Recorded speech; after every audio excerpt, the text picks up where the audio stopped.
खोलादेखि खानेपानी आइहुन्थ्यो होला। पछिल्लो समयमा विकासका नवीनतम मोडेलहरूको प्रयोग गरिए पनि किन भुइँ मान्छेको जीवनमा आशातीत परिवर्तन आउन सकिरहेको छैन त? विकासमा जनताको अर्थपूर्ण सहभागिता किन हुन सकिरहेको छैन?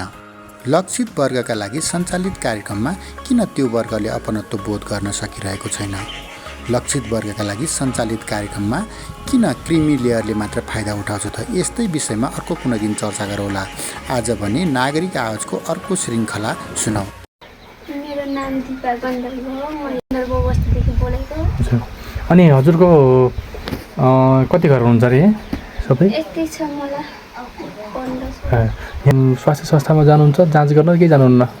जान्छु। गइराख्नु भएको छ? अर्को दिदी जानुहुन्न? त्यहाँ त नै। आइरन खानु चाहिँ खानुहुन्न हजुरले? म त खाइरहेको छु। त्यहाँ चाहिँ जान्नु। त्यहाँलाई थाहा छैन। खोप लगाइराख्नु भयो? पुरा गर्नु बच्चाले खोप? पुरा खोप लगाएर पनि कार्ड छ। गुड। खै कार्ड देखाउनुहोस् त। यो पुरा खोप। एउटा पुरा खोप। ए कार्ड पनि बनाइसक्नु भएछ। ल राम्रो। नमस्ते। अनि बच्चालाई जोख्ने पनि गर्नुहुन्छ? महिनामा टल्ने पनि गर्नुभयो गर्नु भएन? अब पहिला त अब यहीँ मुनापुर गरेको थिएँ। अहिले इन्डिया गएर छोडेको छु। छोड्नु भयो?